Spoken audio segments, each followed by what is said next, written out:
Cut പ്രോയുടെ മാർവിസ്റ്റ classic nano എന്നുള്ള ആ വർക്കാണ് ഇപ്പോൾ ഇവിടെ ചെയ്യുന്നത്. ക്ലാസിക് നാനോയുടെ ചിപ്സാണ് ഈ കാണുന്നത്. ഇതിനോടൊപ്പം ആ പൗഡർ ആഡ് ചെയ്യുക. പൗഡർ ഒരു പൊട്ടി മെഷീൻ ഉപയോഗിച്ച് ചിപ്സും പൗഡറും കൂടെ നല്ല രീതിയിൽ മിക്സ് ചെയ്തെടുക്കുക. അതിനുശേഷം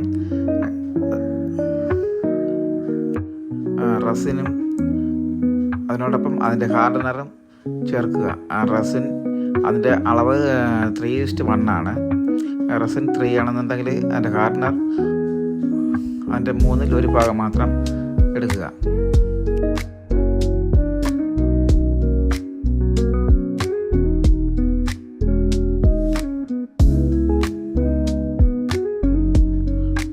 അതിനുശേഷം നമുക്ക് ഇപ്പോൾ ഇതിൽ കാണുന്നത് പോലെ ഒരു SS ട്രവൽ ഉപയോഗിച്ച് വളരെ നല്ല രീതിയിൽ അപ്ലൈ ചെയ്യേണ്ട സ്ഥലത്ത് നമുക്ക് ചെയ്യാം. ഞാനിപ്പോൾ ചെയ്യുന്നത് ഒരു സ്റ്റെപ്പിലാണ്.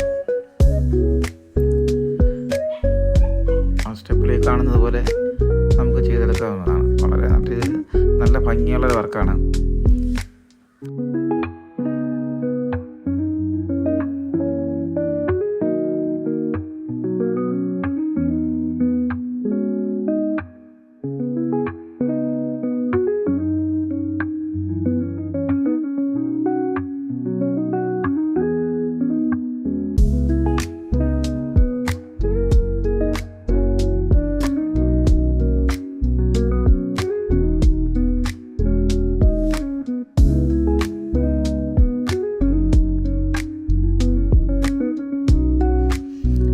വീടിൻ്റെ എല്ലാ ഭാഗങ്ങളിലും നമുക്ക് ചെയ്യാം. മതിലിൻ്റെ ഭാഗത്ത് ചെയ്യാൻ പറ്റുന്നുണ്ട്. നമ്മുടെ വീടിൻ്റെ തറയിലൊക്കെ ചെയ്യാം.